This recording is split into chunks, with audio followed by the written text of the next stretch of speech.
Dione, mucha gente pone un asistente de grabación para que porfa lo desactive y deje el de la cámara para que después pueda compartir uno de buena calidad. Correcto, claro que sí. Muy buenos días a todos. Bienvenidos de parte de la Cámara Colombo Ecuatoriana a este webinar sobre los principales impactos de la reforma laboral. Vamos a dar 5 minutos para que las demás personas terminen de unirse y damos inicio a nuestro webinar. Nuevamente, bienvenidos a todos.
Dione, yo creo que premiemos la puntualidad y arranquemos que tenemos que cubrir muchos temas. Buenos días a todos. Nuevamente bienvenidos a la Cámara Colombo Ecuatoriana y a este webinar sobre la reforma, sobre los principales impactos sobre la reforma laboral. El día de hoy nos acompaña nuestro equipo de Peña Mancero, María Fernanda. Uy, juepucha, pero yo estoy ciego. Les vamos a pedir por favor que cierren sus micrófonos. Les decía, nuestro equipo de Peña Mancero está conformado el día de hoy por María Fernanda Abril, abogada especialista en Derecho Laboral, asesora empresarial con más de 12 años de experiencia en temas individuales, colectivos y de seguridad social, brindando acompañamiento a importantes empresas de diferentes sectores económicos, experta laborista. También nos acompaña Andrea Sánchez Gallardo, experta laborista, asociada de la firma Peña Mancero, abogada de la Universidad Externado de Colombia, con especialización en Derecho Comercial de la Pontificia Universidad Javeriana, con un diplomado en gestión inmobiliaria de la misma institución y con más de 7 años de experiencia en el ámbito legal. Se ha destacado en Derecho Comercial, Societario y Financiero, con un sólido enfoque en transacciones internacionales. Y además de ello nos acompaña la doctora Gabriela Mancero, presidente de la Junta Directiva de la Cámara Colombo Ecuatoriana, socia fundadora de la firma Peña Mancero. Bienvenidos a todos y pues le doy paso a nuestros expertos del día de hoy. Les voy a pedir por favor que las preguntas que tengan las vayamos dejando en el chat. La idea es que al final de la sesión podamos responder la gran cantidad de ellas. Las que no alcancemos a responder, les vamos igual a compartir tanto las memorias de este evento como los datos de contacto para poder responder a las preguntas que queden sin resolver en esta sesión. Nuevamente, bienvenidos. Gracias por tomarse este tiempo, apartar este tiempo de sus agendas y acompañarnos el día de hoy. Bienvenidos, esperamos que la jornada sea muy fructífera para ustedes. Señora Gabriela. Gracias, Dione. Gracias a Oliva y a la Cámara por esta invitación. El 25 de junio, Colombia dio un paso importante en la modernización de su legislación laboral con la sanción de la Ley 2466. Después de muchas discusiones, finalmente la reforma surge en un contexto de transformación del mercado laboral. Como ustedes saben, marcado por el auge de nuevas modalidades de trabajo, como el trabajo remoto, el teletrabajo y la economía de plataformas digitales, así como por la necesidad de reducir la informalidad, fortalecer la inclusión y garantizar condiciones laborales más equitativas. Con 70 artículos, la Ley 2466 se acerca más a la promoción del trabajo decente y digno, alineándose así con los estándares de la Organización Internacional del Trabajo.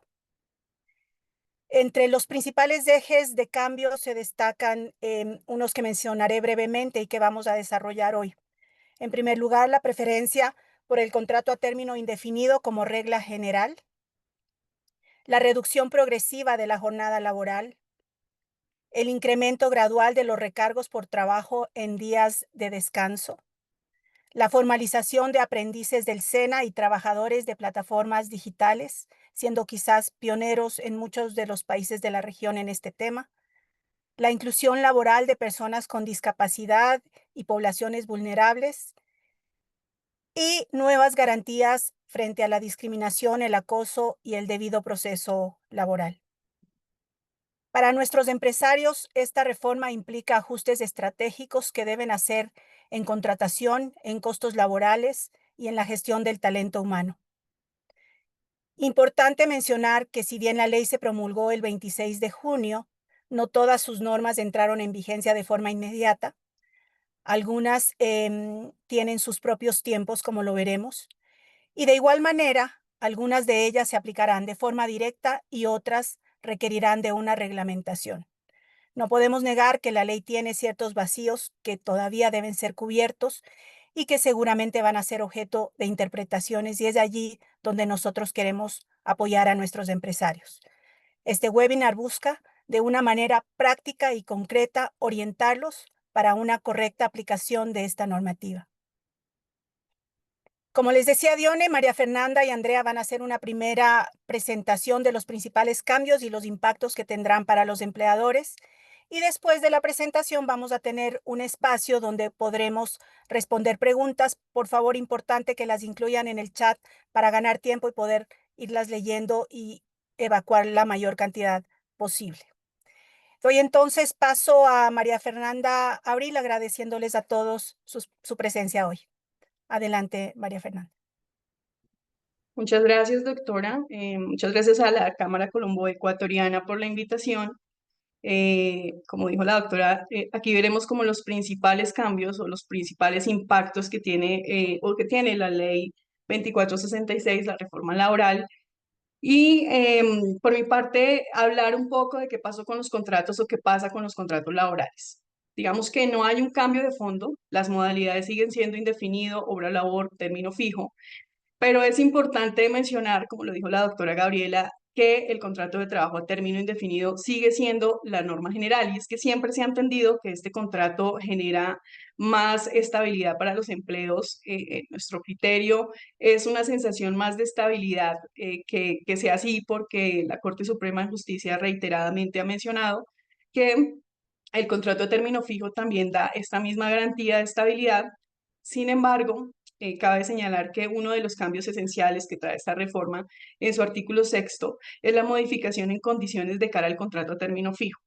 Y es que antes de la reforma hablábamos de un contrato a término fijo que podía tener dos condiciones, y fijo inferior a un año o superior o de 2 o 3 años. Uno de los principales cambios es que se fija un límite de duración de estos contratos que es de 4 años. Ya no podemos tener contratos fijos celebrados de forma sucesiva. Y este es uno de los primeros cambios que se generan. En efecto, antes se tenía como la percepción de que un contrato a término fijo podía cambiar o en algún momento iba a cambiar indefinido y esto era, lo decía yo, más como una leyenda urbana que en la práctica, pero ahora sí va a suceder así, porque la reforma nos menciona que el plazo máximo de duración, como dije, es de 4 años y además la condición que ya venía en la ley anterior, que debe constar por escrito. Hay que hacer una diferenciación porque el artículo 46 fue reformado en su totalidad y nos habla de dos aspectos importantes a tener en cuenta, que es una prórroga automática y una prórroga concertada o acordada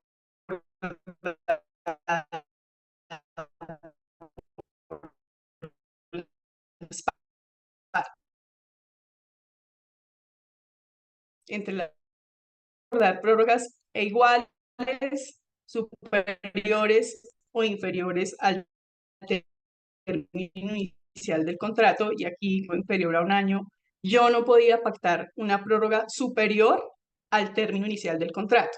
¿Qué quiere decir esto? Que el contrato era de 8 meses y la empresa necesitaba una prórroga que se fuera a 10, esto no era viable jurídicamente. Entonces, uno de los cambios que trae la reforma es que en estas prórrogas acordadas o concertadas, las partes pueden, digamos que jugar con este término o por un término igual, inferior o superior. Entonces, esto representa un cambio que permite a las empresas moverse en el tema de los plazos de los contratos y señala que luego de la cuarta prórroga, el contrato va a ser a un año. No puede ser inferior a un año, entonces aquí tenemos también un cambio porque inicialmente los contratos a término fijo inferior a un año se convertían a un año después de la tercera prórroga. Ahora va a ser después de la cuarta, como señala la ley, evento en el cual pasarán a ser de un año con el limitante que ya mencionamos y es que no pueden durar más de 4 años. Asimismo, se habla de la prórroga automática y es aquella pues que se da sin que yo genere el preaviso de 30 días. Entonces, la ley lo que nos menciona es que esta prórroga automática pues se va cuando se genera el preaviso y se puede prorrogar hasta esta si viene con 3 veces, a la cuarta vez el contrato ya será a un año. Entonces, esta es una diferenciación que hay que hacer respecto del plazo porque va a contar de forma distinta el plazo dependiendo si la prórroga es automática o si es concertada. Aquí es importante mencionar, y digamos que es lo que percibimos como principal pregunta de nuestros clientes es, bueno, y entonces yo qué hago con todos los contratos que yo he manejado a término fijo, ya los debo entender indefinidos, cómo los trato. Lo que nos menciona la reforma laboral es que los contratos que vienen ejecutándose a término fijo serán indefinidos después de 4 años a partir de la vigencia de la reforma, o sea que estamos hablando de un plazo de hasta el 2029 aproximadamente. Y aquí el llamado un poco, porque claro, hay mucha inquietud, ¿qué hacemos? Tenemos que cambiar los contratos, no tenemos que cambiarlos, ¿qué debemos ajustar?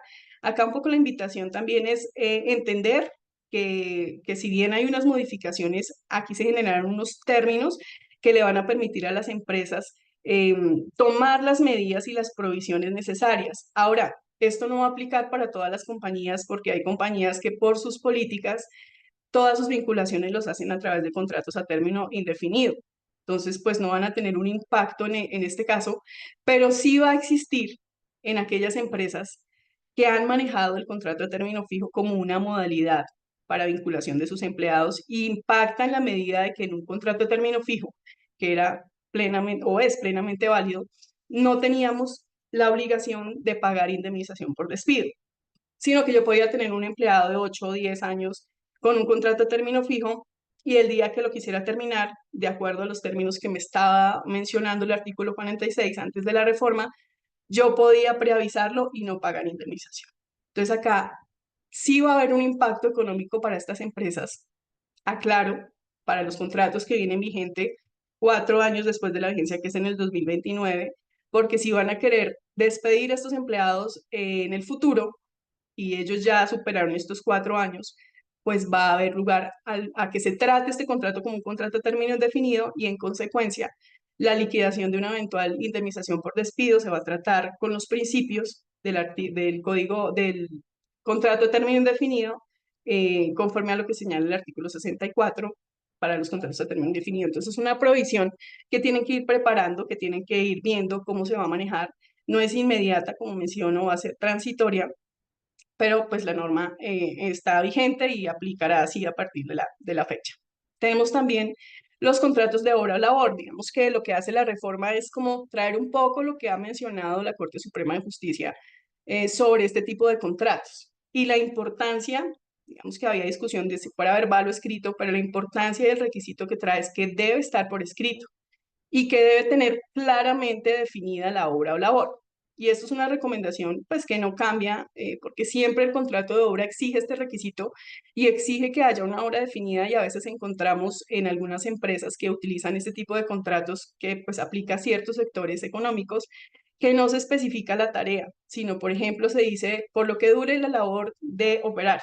Y claramente esto no es una obra labor, la obra labor debe ser detallada y la norma lo que nos dice es que si no está detallada y no está por escrito, se entenderá que este contrato es a término indefinido.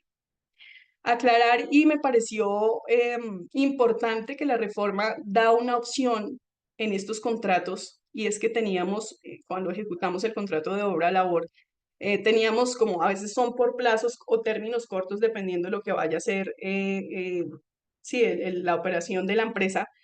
Se tenían que liquidar y pues si yo necesitaba seguir con la vinculación, liquidar y volver a vincular y hacer contrato, desafiliar, afiliar, y esto pues genera una carga operativa y administrativa compleja y nos trae la reforma la posibilidad de que no se tengan que liquidar todos los contratos. En estos casos se pueden plantear o acordar por escrito, si yo termino mi obra hoy, una nueva obra sin terminar el contrato, o sea que ya no tengo que liquidar, ya no tengo que desafiliar y volver a afiliar, sino que yo concertadamente con el trabajador, por poner un ejemplo, si somos una empresa de construcción en donde inicialmente lo contraté por lo que dure la elaboración de la estructura del edificio, terminada la obra de estructura, yo puedo decirle al empleado, venga, ayúdeme ahora con la mampostería, por poner un ejemplo, ampliemos la obra el contrato a esta obra y sigamos el contrato sin necesidad de liquidar. Entonces esto me pareció importante porque disminuye la carga operativa para pues, al área de recursos humanos, porque también permite tener un mejor flujo de caja a las empresas, ya que no van a tener que estar pagando liquidaciones en tanto se acaba cada obra, y creo que eso es un aporte positivo que trae la reforma, insistiendo siempre pues que el contrato debe quedar siempre por escrito y con una obra claramente definida.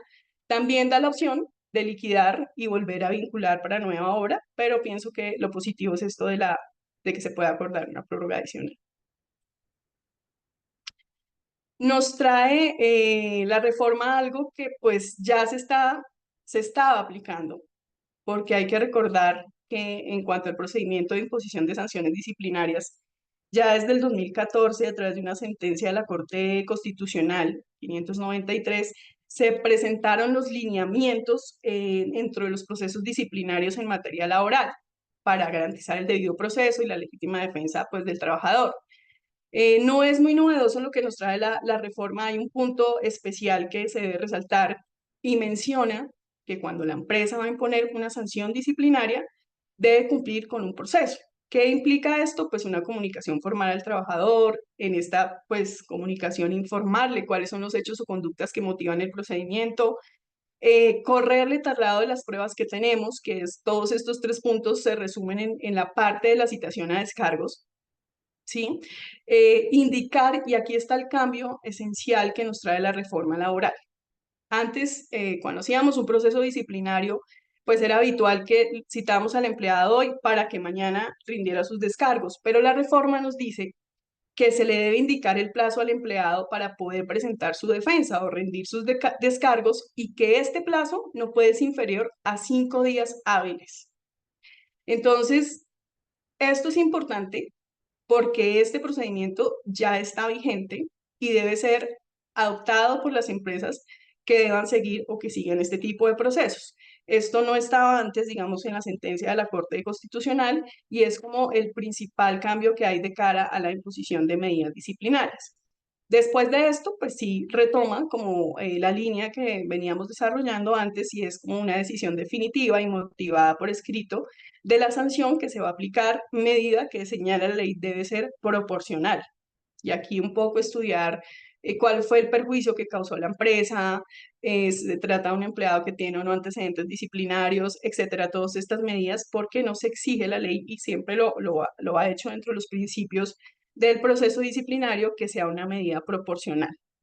El derecho del empleado de recurrir la decisión también es una instancia que ya se está aplicando y el derecho del empleado también, si es sindicalizado, de ser acompañado por uno o dos miembros del sindicato. Aquí aclarar que lo que menciona la reforma es que estos miembros del sindicato deben ser empleados de la compañía, ¿sí? No pueden ser, pues, de ejemplo de otra empresa cuando hablamos de sindicatos de industria y esto. Entonces, este es lo que nos trae en cuanto a procesos de imposición de sanciones, con una excepción acá en rojo, y la reforma nos dice que para las empleadas del hogar y para las pequeñas empresas o microempresas con menos de 10 empleados, no pues tienen la obligación o están exentas de aplicar este procedimiento. Y hago acá en rojo el requisito porque si bien esto nos dice la reforma, no puede perderse de vista que la Corte, tanto Suprema de Justicia como la Corte Constitucional, ha sido pacífica en mencionar que siempre se le va a dar la garantía al empleado de ser escuchado. Y si bien acá el proceso se menciona para sanciones disciplinarias que son multas o suspensiones, nuestro criterio y como postura de firma consideramos que siempre que vayamos a aplicar una justa causa o incluso en este caso de empresas que eventualmente estén exentas de aplicar este proceso, se debe garantizar este derecho al empleado y permite tomar como una decisión más segura de cara a las sanciones y evita exposiciones a las empresas en estos casos. Entonces, hago esta salvedad porque es importante. La ley dice que las empresas tienen un plazo de 1 año y en esto resalto que no es para actualizar el reglamento, sino para mencionar dentro del reglamento o hacer un ajuste al reglamento respecto del procedimiento de sanciones disciplinarias. Quiere decir esto que si bien la empresa pues, puede tomarse 1 año a partir de la vigencia de la ley 2466, lo cierto es que la sugerencia que estamos haciendo es incluya los cambios porque pues al final la reforma ya está vigente. Hay otros cambios como el tema de los recargos, el tema de aprendiz escena, pues el tema del proceso disciplinario que si bien tiene un plazo, pues hay que ir implementando y consideramos que deberían irse trabajando en esas modificaciones porque reitero, el plazo que está dando de 1 año la reforma es para ajustar el capítulo de procesos o medidas disciplinarias que fue el que anteriormente hablamos. Dice que el reglamento puede pues, ser publicado en 2 lugares distintos y también que se puede publicar en el sitio web o distribuirse a través de cualquier canal digital, lo cual facilita como la socialización de este tipo de documentos para los trabajadores. En cuanto a jornada y recargos, pues tenemos también un cambio importante. Respecto a la jornada, la reforma laboral se acoge a lo que estaba o lo que mencionaba la ley 2101 del 2021, que ya había tenido una modificación con una reducción gradual. Como sabemos que vamos a llegar a las 42 horas, actualmente 46, la otra semana 44. Entonces, se mantiene esta reducción gradual.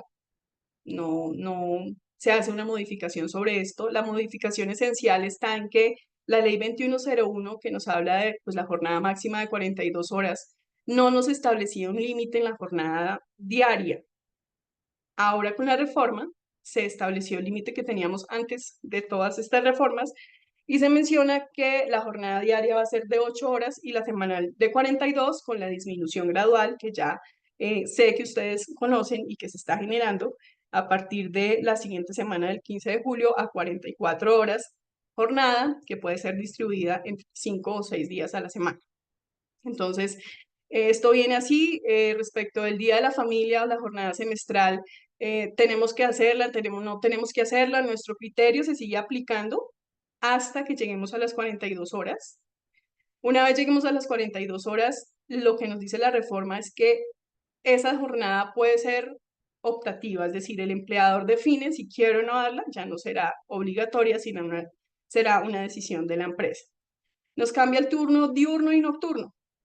Entonces pasamos de una jornada diurna de 6 de la mañana a 7 p.m. y nocturna de 7 p.m. a 6 a.m. Y pues claramente esto va a impactar a aquellas empresas que tienen que trabajar sobre este tiempo porque pues ya se tendrán que pagar 2 horas en 2 recargos nocturnos adicionales. El recargo no va a cambiar, seguimos con el recargo del 35%, pero pues es importante que vayan tomando en cuenta esta situación porque pues la ley también da la posibilidad de organizar los turnos de manera distinta. Dentro de las jornadas que se plantean incluso en la ley 2101 hay jornadas flexibles que se pueden aplicar en la semana con turnos de 4 hasta 9 horas sin que se entiendan extras. Entonces un poco la invitación es revisar porque pues el tema del cambio de la jornada y del turno diurno y nocturno es que se aplica 6 meses después de la promulgación de la ley, o sea, hasta diciembre. Tenemos plazo de ir pensando y organizando a las empresas que impacta esta jornada, cómo organizar sus turnos de trabajo a efectos de, si es del caso, hacer las provisiones del caso, del caso para tener que pagar los recargos correspondientes. Recargo por domingos y festivos. Otro cambio importante porque pasamos a un recargo del 100%. Recordemos que actualmente el recargo lo estamos manejando el 75% y pues esto pues también obviamente a aquellas empresas que trabajan los domingos o los festivos va a generar un impacto en el recargo. Ahorita les comparto algo que me parece positivo y que pueden pensarlo como estrategia. Sin embargo, lo que nos dice la ley es que esta aplicación del 100% del recargo no va a ser inmediata, va a ser gradual. Ya hoy tenemos, en el caso de los dominicales y festivos, que aplicar un recargo del 80%, ¿sí? A partir del 1 de julio del 2026 del 90 y a partir del 1 de julio del 2027 ya llegaremos al 100. Entonces, algo que se ha mencionado es que entonces el dominical también se puede cambiar por otro día de descanso. Anteriormente la ley nos mencionaba que yo como empresa podía acordar con el trabajador cambiar el día sábado por el domingo, con sus efectos legales. La reforma nos dice que podemos hacer este cambio con cualquier otro día. Y esto puede ayudar a estas empresas que tienen que trabajar el domingo o el festivo, bueno, hacer esa modificación que debe hacerse a través de una cláusula adicional, en donde yo pacte que el día de descanso, porque ya no se habla del dominical, sino de un día de descanso obligatorio, puede ser el lunes, el martes, el miércoles o cuando se pacte entre las partes, y esto hará que el domingo sea un día hábil de trabajo que no me causa recargo. A su vez, si yo pacto con el empleado que el recargo, que el descanso obligatorio será el martes, y lo hago venir a trabajar, pues este día tendrá todos los efectos de un dominical y claramente se tendrá que remunerar con los recargos de ley. Flexibilidad en las horas extras, y es que para nadie es un secreto, y sobre todo las empresas que trabajan en recargos extras, que se había convertido en un requisito un poco tortuoso el ser el trámite de autorización de horas extras al Ministerio de Trabajo. Porque adicionalmente este cambio también, este trámite también tuvo unas modificaciones importantes, pero ahora ya no hay que tener, o sea, ya no hay que tramitar el permiso de horas extras Simplemente nos dice la reforma que esto ya no se hará. Sin embargo, se mantiene la obligación de la empresa de llevar un registro detallado y preciso de las horas extras trabajadas. La ley no indica que tengamos que entregárselo al empleado todos los meses, pero sí establece la obligación en caso de que se requiera de entregarlo a los trabajadores. Entonces ya con esto creo que también se descarga un poco este tema que sé que para algunas empresas es difícil, sobre todo porque era un requisito que era exigido en licitaciones y en procesos de contratación en las empresas y a veces era demorado y dispendioso hacerlo. Entonces me pareció positivo el cambio que se realizó sobre este tema. Nuevas licencias, bueno, aquí se crean nuevas licencias que son obligatorias y remuneradas, pero hay que también aclarar en qué sentido, porque se escucha entonces que toca todas las citas médicas, que todas las reuniones del colegio de los niños, que si llevo la cicla, y pues la ley hace algunas claridades que hay que tener en cuenta. Entonces define la calamidad doméstica, que es una licencia que ya traíamos desde antes de la reforma laboral, y se incluyen los permisos remunerados para citas médicas, pero no para cualquier cita. O sea, no es cita hoy porque quiero ir a... No, la cita dispone la ley que debe ser citas médicas de urgencia y con especialista o con especialista, o pues para las mujeres que tienen un diagnóstico certificado en endometriosis, ¿sí? Entonces, primero eso, no es cualquier cita y hay un requisito que establece la ley y en esto es importante trabajar dentro de los reglamentos de trabajo, cuáles van a ser esos requisitos que va a establecer la empresa, cuáles son como los procesos que tiene que cumplir el empleado para poder acceder a estas citas, con qué anticipación, y todo esto para poner las reglas claras en el reconocimiento que claramente ya pues, es una licencia remunerada que se debe dar de forma obligatoria por parte del empleador. En el tema de los compromisos escolares, lo mismo. Tampoco son todos los compromisos escolares. Son los compromisos escolares en aquellos casos en donde la entidad o indique que es obligatoria la asistencia del padre. Así que pues estará limitado a este cumplimiento de este requisito y por eso la invitación nuevamente es revisar estos procesos dentro del reglamento interno en la parte de los permisos o licencias especiales. En cuanto al tema del tema del uso de bicicleta para ir y transportarse, que trae la reforma, dice que se daría un día hábil remunerado por semestre a los trabajadores que certifiquen que para ir y venir de la compañía utilizan bicicleta. Acá hago un paréntesis porque no es una obligación, es una opción que da la reforma laboral. El requisito es acordarlo y aquí pues las empresas fijarán su criterio en si lo van a dar o si no lo van a dar, estableciendo cuáles son las condiciones con la suscripción de una cláusula con el empleado en donde se acuerde este derecho, se indique cuáles son las condiciones, en qué forma se va a controlar esto. Así que no es una obligación de entrada, sino es una opción. O sea, la ley lo que dice es que las partes podrán pactar esta licencia especial. Aquí otro cambio impactante y que también va a generar pues sobrecostos eventualmente a las empresas que tienen que cumplir con esta obligación, es el tema de los contratos de aprendizaje, porque la reforma pasa a tratar a este tipo de contrato como un contrato laboral, como un derecho ya, un contrato de característica laboral, que su duración puede ser máximo de 3 años y que genera el derecho a estos aprendices a todos los derechos y garantías que tiene un trabajador común y corriente en la compañía, ¿sí? Entonces, mejora la remuneración porque los aprendices recibirán el 75% del salario en la fase lectiva y en la fase práctica del 100%, y pasa a una monetización del 1,5 salarios mínimos legales mensuales vigentes. Un poco acá el impacto, hicimos este ejercicio de lo que era antes y después, ¿no? Entonces, antes de la reforma, en una etapa lectiva, teníamos el reconocimiento de un apoyo de sostenimiento de 711.000 750 pesos, correspondía al 50% del salario mínimo, y hacíamos únicamente aporte a salud en la fase lectiva, ¿sí? Con la reforma pasamos un apoyo de sostenimiento del 75% del salario, y además la norma en materia de seguridad social nos indica que se debe hacer una afiliación en la parte lectiva no solo a salud, sino a ARL.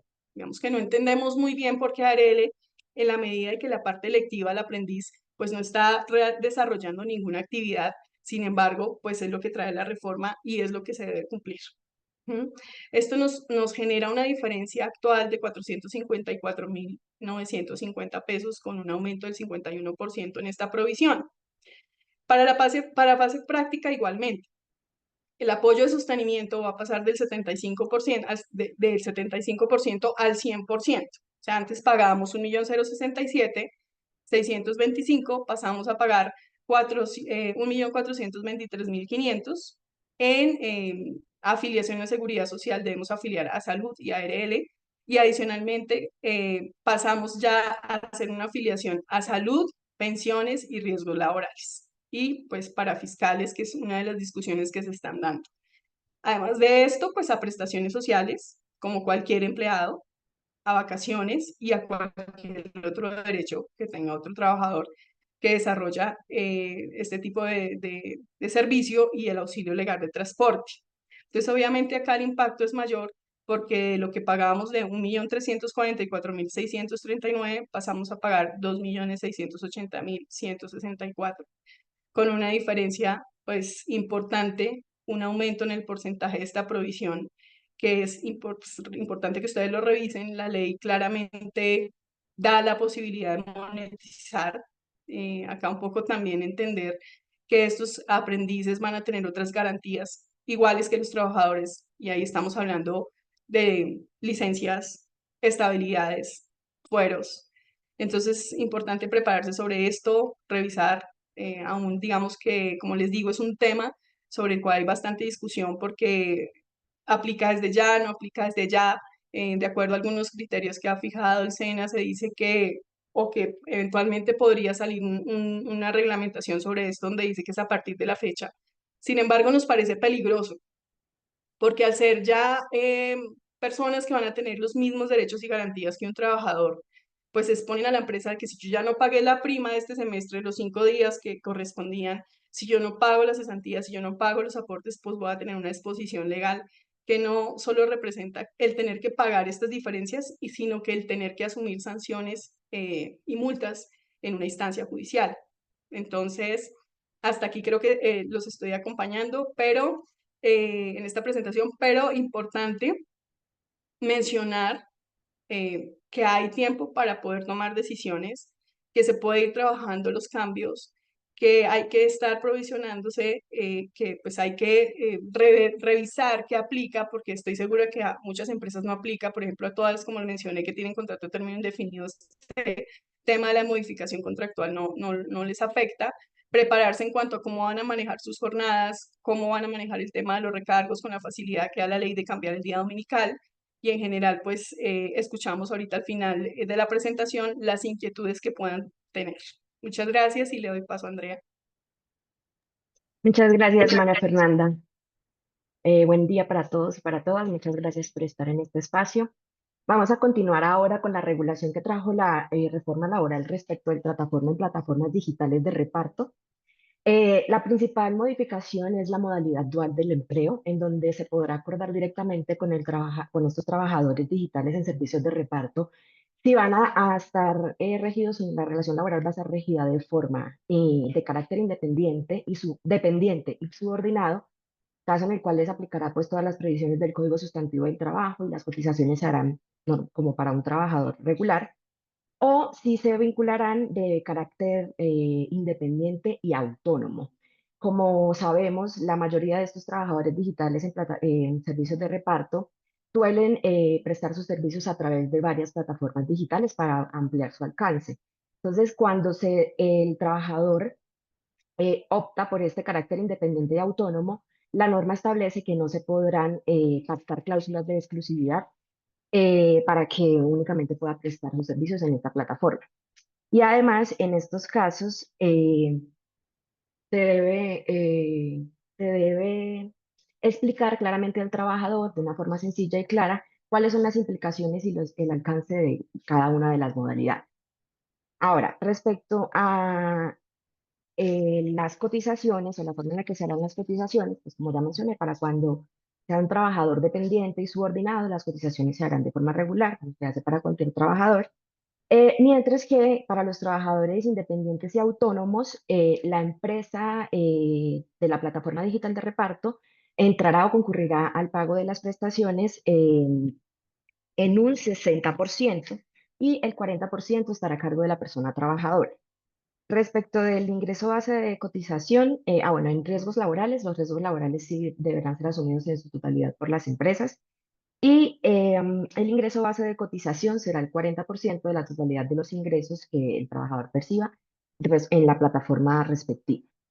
Adicionalmente, la norma trae la obligación de las empresas digitales de registrarse, hacer un reporte ante el Ministerio del Trabajo, hacer un registro como empresa de plataforma digital y reportar trimestralmente el número de trabajadores discriminando la modalidad en las que están contratados. A su vez, establece una obligación para las empresas de implementar un sistema de reconocimiento pleno de la identidad de los trabajadores.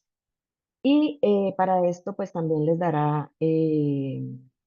pues le da un tiempo, obviamente, para desarrollar esta herramienta. Otro tema importante es los sistemas automatizados de supervisión. Creo que puedes continuar ahí, María Fernanda, en la presentación.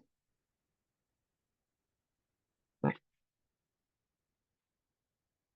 Em, Adicionalmente, las empresas de plataformas digitales tienen la obligación de establecer o de explicarle claramente a los trabajadores los casos en los que van a usar sistemas automatizados para la supervisión y el control, tanto de las horas efectivas que prestan el servicio y en caso en que utilicen estos sistemas automatizados para establecer condiciones en la prestación del servicio, indicando de forma clara que no se podrá ni suspender, ni restringir, ni retener injustificadamente los pagos y se debe explicar claramente al trabajador cómo se utilizan estos sistemas automatizados de supervisión. Y adicionalmente el trabajador tendrá la posibilidad de solicitar una supervisión humana para las decisiones que sean tomadas con base en estos sistemas. Listo. Otro de los cambios importantes viene para el teletrabajo. El teletrabajo ya había sido regulado, se introducen unas modificaciones, pero principalmente el cambio principal respecto a las modalidades de teletrabajo está en el trabajo transnacional, en la inclusión del teletrabajo transnacional.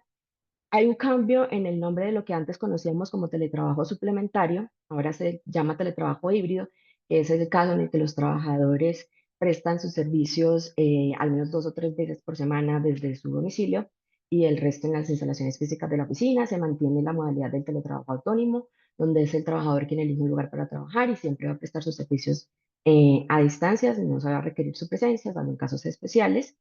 Y el teletrabajo móvil, en donde no se tiene un lugar fijo. También se menciona el teletrabajo temporal o de emergencia en situaciones específicas, como fue pues obviamente la pandemia que vivimos hace poco, que dio lugar a la introducción de estas nuevas modalidades de trabajo. En el teletrabajo transnacional, importante es que la relación laboral o el contrato laboral se debe haber celebrado en Colombia. Con esto también, de forma expresa, la ley menciona que se aplica la ley colombiana. Pero el trabajador tendrá la posibilidad de de prestar sus servicios desde otro país, caso en el cual será responsabilidad del trabajador garantizar que cumple con su estatus migratorio, tener una situación migratoria regular, y el empleador será el responsable o deberá garantizarle que se le reconozcan las prestaciones asistenciales en salud, lo cual podrá hacer a través de la contratación de un seguro, mientras las prestaciones económicas se seguirán manejando a través del Sistema Integral de Seguridad Social. Y lo deberá garantizar y deberá garantizar la cobertura las administradoras de riesgos laborales, pudiendo también contratar un seguro en el exterior. Adicionalmente, otro de los cambios importantes es la introducción o el reconocimiento de un subsidio de conectividad en reemplazo del subsidio de transporte, del auxilio de transporte, para aquellos trabajadores que vengan menos de 2 salarios mínimos legales mensuales vigentes. Se aplicará un auxilio del otro, no podrán ser concurrentes el auxilio de transporte y el auxilio de conectividad. Y no, aunque no forma parte del salario, sí se tomará como base para calcular las prestaciones sociales. Bien. Listo.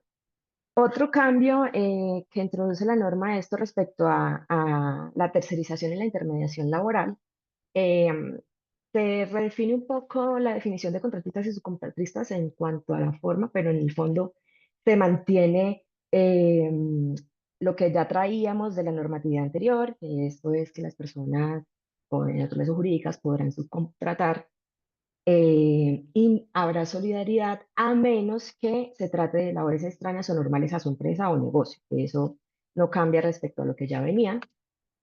Sin embargo, sí hay un cambio importante respecto a las empresas de servicios temporales, y es que, como ya sabemos de la regulación anterior, los usuarios de las empresas de servicios temporales solo podrán contratarlos en unas causales específicas, en unos casos específicos, como es el caso de labores ocasionales, accidentales o transitorias, cuando se requiere reemplazar el personal en vacaciones o en licencias o en incapacidad por enfermedad. Y para atender incrementos en la producción, en el transporte y las ventas, que esto es por un término de 6 meses, prorrogables hasta por 6 meses más. Esto se mantiene. Respecto de esto no hay ningún cambio. Sin embargo, pues es importante tener presente que ya la norma trae unas consecuencias para el caso en el que se transgredan estos límites y estos plazos para poder contratar. Y es, uno, que se tendrá la empresa usuaria como la verdadera empleadora de los trabajadores y a la empresa de servicios temporales como una simple intermediaria. Otra cosa es que una vez se cumple o se termina la causa específica que dio el origen a esta contratación, y es que ya no se podrá contratar para este mismo caso o con base en esta misma causa específica, ni con esta misma empresa ni con una empresa nueva. Y lo otro es que para las empresas de servicios temporales que transgredan estos límites, pueden ser sancionadas con la revocatoria de su licencia de funcionamiento. Adicionalmente, en el contrato con el trabajador ya se introduce de forma expresa que se debe especificar la causa específica que dio lugar a su vinculación.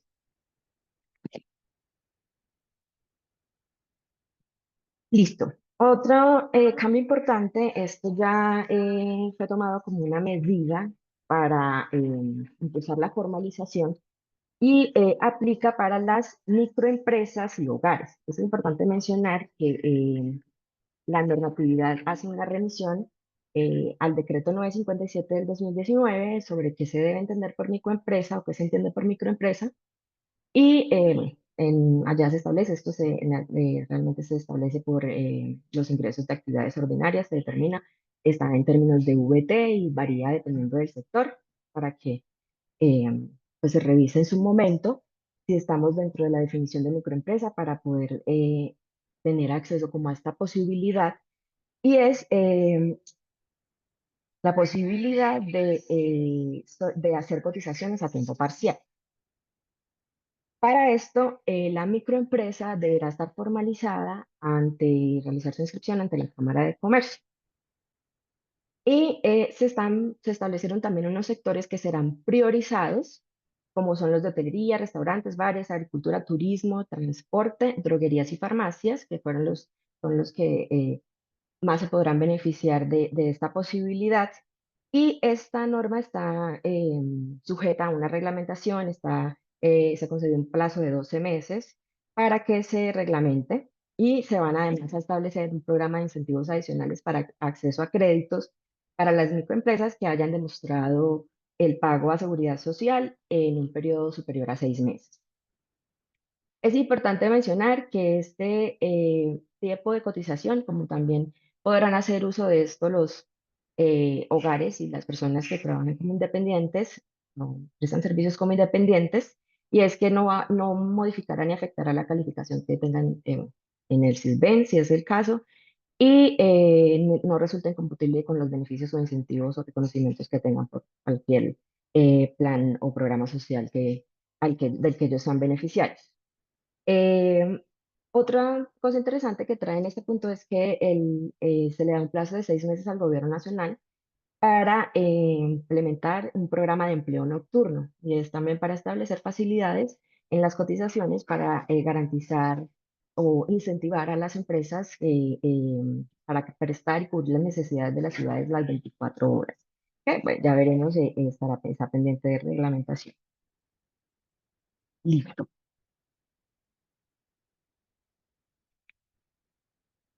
Listo. Otro beneficio que trae también para compensar un poco el impacto en los costos laborales que esto va a tener y es el beneficio del crea empleo. Esto se otorgará para empresas que tengan hasta 50 empleados al momento de la postulación o teniendo más de 50 empleados hayan tenido un crecimiento en ventas de los últimos 2 años igual o inferior al IPC. Y otro importante es que se otorgará por máximo de 6 meses por cada nuevo empleo, priorizando los empleos que se generen, cada nuevo empleo a mujeres, jóvenes y personas mayores de 50 años. Además, esto se reconocerá mientras la tasa de desempleo que es certificada por el DANE sea superior al promedio de los países de la OCDE. El beneficio será de hasta el 25% de un salario mínimo legal mensual vigente por cada nuevo empleo.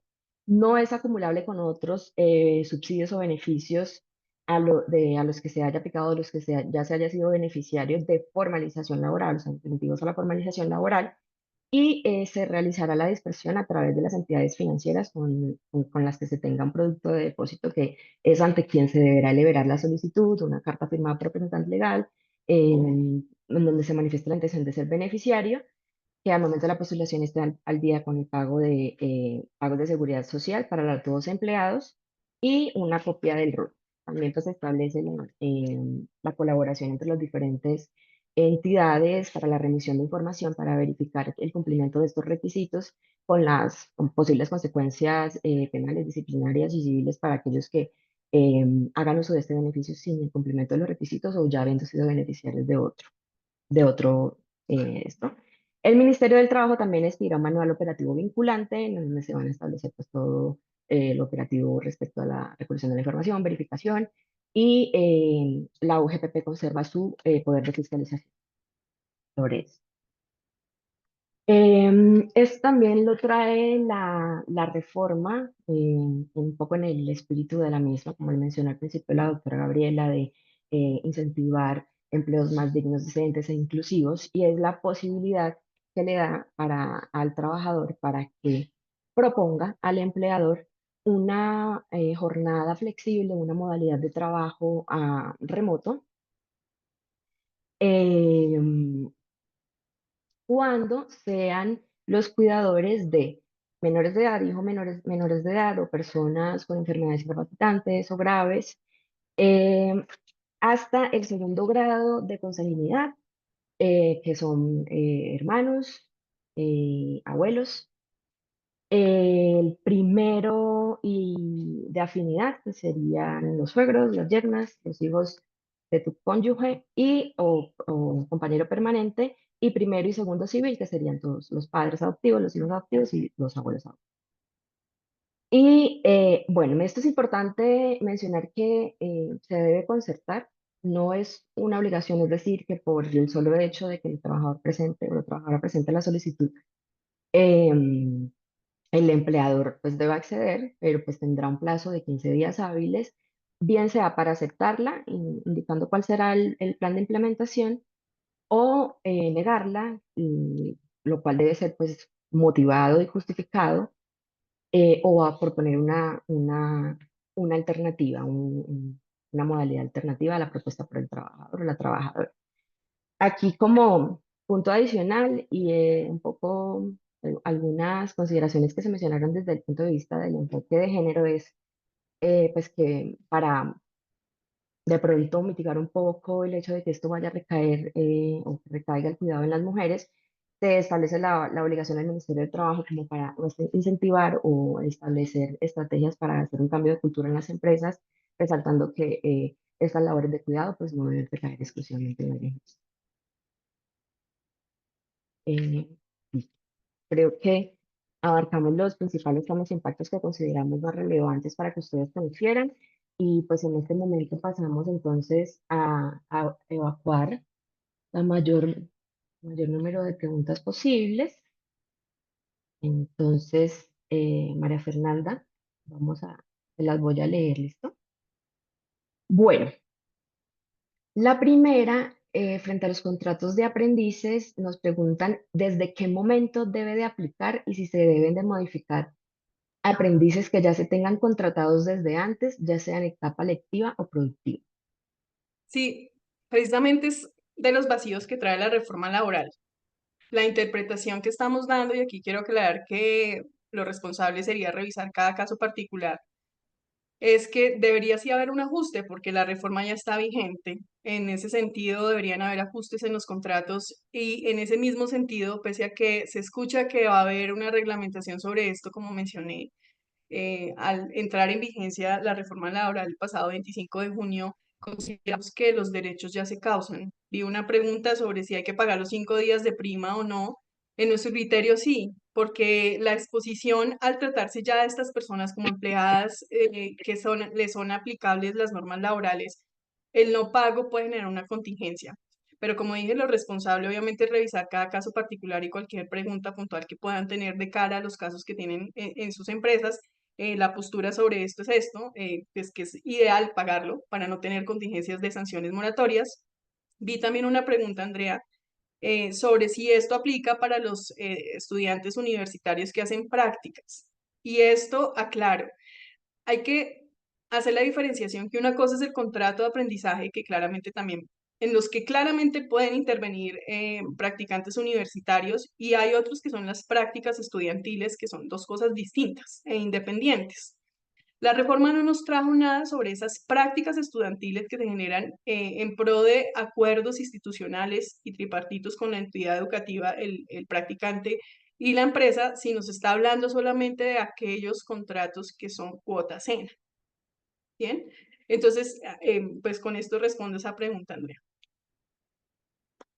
Listo, perfecto, muchas gracias. Hay otra pregunta, creo que Perdóname, Andrea, me parece que había otra pregunta de escena que de una vez podríamos evacuar sobre el tema si se puede tener los contratados, seguir aportando. Yo pienso que y allí no lo que hay contratar. es que Importante. monetizar, hay que mejor monetizar. Y el tema de los 5 días, que también nos ha pasado con clientes que ellos pagan cena al inicio del mes. Y claro, ¿qué pasa entre el 25 y el 30 si se liquida el mes siguiente o no? Dale, María Fernanda. Sí, no, claramente es una opción seguir monetizando. La monetización sigue siendo una opción, como lo mencionamos, aumenta al 1.5 salarios mínimos, pero sigue siendo una opción que pueden tomar las empresas. Lo conservador, como digo, frente a la pregunta, debido a que no hay una postura aún aterrizada sobre el tema, es cancelar pues las diferencias que se puedan causar, entendiendo que puede haber un pago anticipado. Pero como mencioné y reitero, pues la monetización sigue siendo una opción. El único cambio que trae la reforma que tiene un impacto económico es que aumenta el valor de la monetización y pues las empresas que tengan que cumplir con ese deber pueden seguir haciéndolo a través de este mecanismo.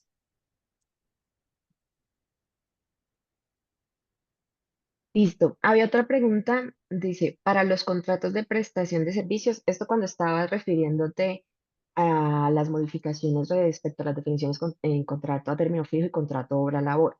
Entonces creo que es de pronto explicar un poco que no es Bueno, a lo que te aquí estaba digamos refiriendo. que cuando hablamos de contratos de prestación de servicios, estamos hablando de un contrato que no es de naturaleza laboral, ¿sí? La reforma no hace mención a este aparte de contratos de prestación de servicios, y aquí la invitación un poco ha sido para las empresas siempre revisar cómo se está dando este contrato de servicios, porque lo que en sí nos indica que sea o no un contrato de servicios es un principio que es la subordinación. Entonces yo puedo tener un contrato de servicios, claro, la reforma no nos habla nada de esto, pero si en este contrato de servicios hay subordinación, pues debería tratar como un contrato laboral, y esa sería una recomendación general que se tiene que dar a una empresa que requiere hacer exigencias a sus empleados, que requiere que el empleado cumpla unas órdenes, que requiere que el empleado cumpla unas metas. y otras características especiales. O sea, digamos que de cara al contrato de servicios, el contrato de servicios no es un contrato laboral. El contrato laboral, como mencioné, se clasifica en tres, que es indefinido, obra labor o fijo. Entonces hago la claridad nuevamente que el contrato de servicios no se hace ninguna mención en la reforma laboral. Pero sí es Perfecto. importante quizás mencionar una cosa, Mafe, y es que, si bien es cierto, no lo menciona la reforma, sí hay mucha jurisprudencia y sí es consistente el hecho de que si es que ustedes van a contratar mediante un contrato de prestación de servicios a alguien que hace actividades del core del negocio, ya de entrada están errando porque se puede entender claramente una subordinación. El Así es. contratista independiente es aquel que no tiene relación directa con el coro, las actividades propias del objeto social. Tuvimos un caso reciente, de hecho, que era una empresa que se dedica a vender perfumes y tenía toda su fuerza laboral contratada, toda su fuerza de ventas contratada a través de contratos de prestación de servicios y demandaron y las cortes le dieron la razón porque dijeron la fuerza de ventas hace parte inherente de una empresa que vende perfumes. Entonces, ahí hay un poco para discutir, pero es importante lo del core del negocio sobre contratos independientes. Dale, Andrea. Listo. La siguiente pregunta es, ¿cómo afecta el teletrabajo híbrido frente a la entrega de dotación? No, en realidad, como mencionó Andrea, en cuanto a las modalidades de trabajo se mantienen. La mayoría hizo una reorganización o renombró algunas, entre estas la híbrida, que antes llamábamos suplementario, pero en cuanto a la entrega de dotación no se afecta en nada porque pues lo que nos establece la ley sobre esto no hay ninguna modificación, es que los empleados que ganen hasta 2 salarios mínimos pues tienen derecho a la entrega de dotación, que sea acorde al ejercicio de sus labores y es una prestación social, de hecho, que es la única prestación social que se entrega en especie. Sobre esto no se generó ningún cambio y la sugerencia pues obviamente es reconocerla a fin de dar cumplimiento a lo que establece la normatividad. Gracias. Otra pregunta, o sea que todas las mujeres u hombres o con menores de edad podrán solicitar el horario flexible. No, como mencionó Andrea, es una posibilidad, es una nueva norma y digamos que no es tan nueva porque ya tenemos algunas o teníamos algunos aspectos de poder hacer este tipo de modificaciones incluso con la ley con la que salió el Día de la Familia y es de plantear horarios flexibles.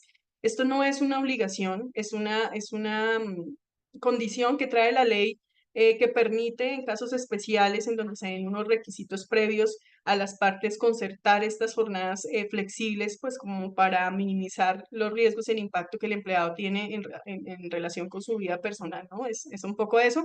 Y aclaro nuevamente, porque claro, es que la reforma salió que con los permisos, todo debe estudiarse de manera específica porque hay permisos que están condicionados al cumplimiento de requisitos, que no es que tengan que entrar a darse.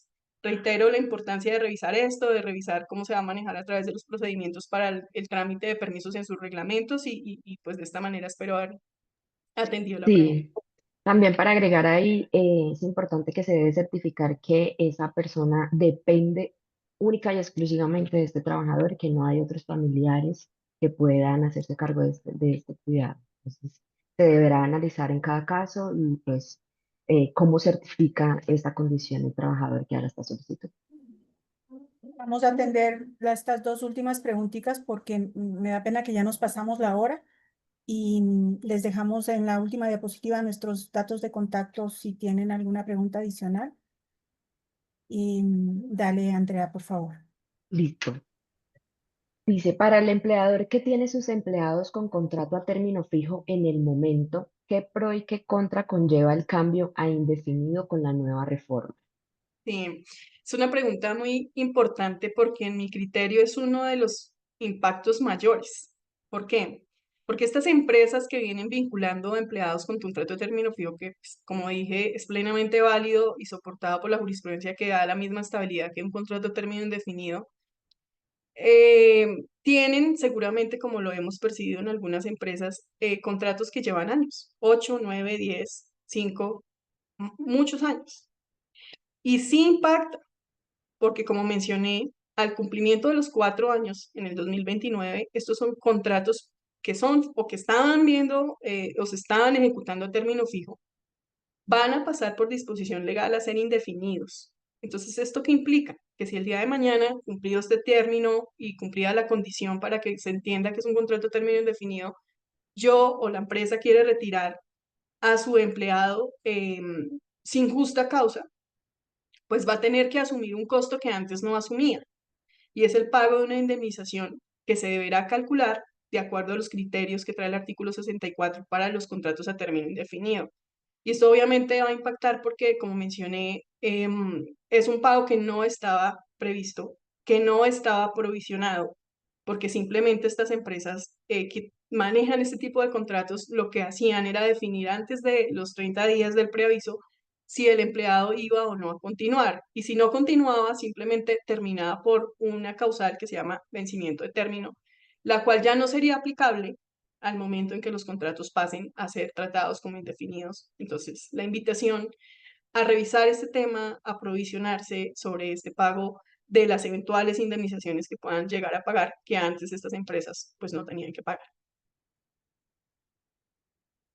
Listo, dice, ¿cómo quedan los contratos para freelance? Freelance.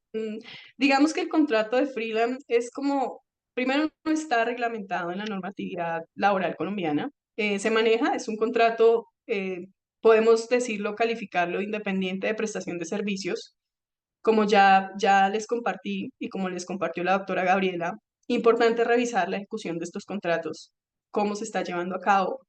La reforma no hace ninguna mención sobre esto.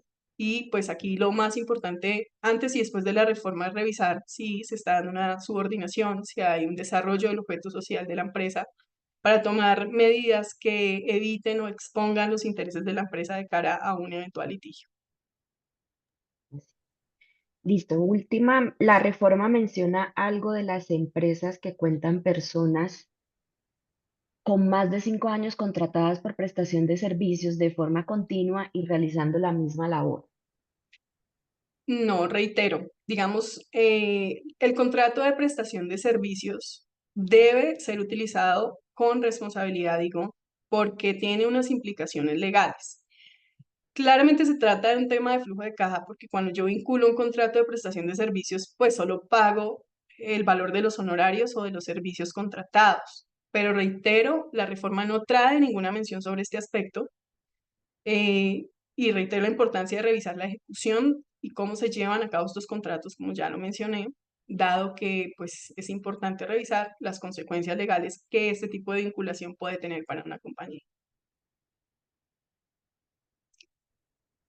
Listo, perfecto, ya no hay más preguntas. Gracias. Bueno, pues muchas gracias a todos por acompañarnos. Quedamos muy atentos. Nuevamente, Mafe, si puedes poner por favor la última diapositiva con nuestro correo electrónico y nuestro dato de contacto. Y doy paso a Diony para el cierre. Muchas gracias. Bueno, muchas gracias a todos nuestros asistentes y a nuestro equipo de Peña Mancero que nos acompañó en esta jornada. Les reitero nuevamente que les compartiremos tanto la grabación de este webinar como esta presentación, donde incluye también los datos de contactos de Peña Mancero Abogados y obviamente de la Cámara Colombo Ecuatoriana. Agradecemos nuevamente por su presencia, quedamos atentos a cualquier inquietud, por favor, en caso puntual algún requerimiento, contáctenos por favor. Les estaremos remitiendo las memorias entre el transcurso del día de hoy. Muchas gracias a todos y les deseamos una excelente jornada. Bueno, muchas Gracias, gracias. Feliz hasta tarde. Hasta luego, feliz luego. día. Gracias. Hasta luego, que estén muy bien.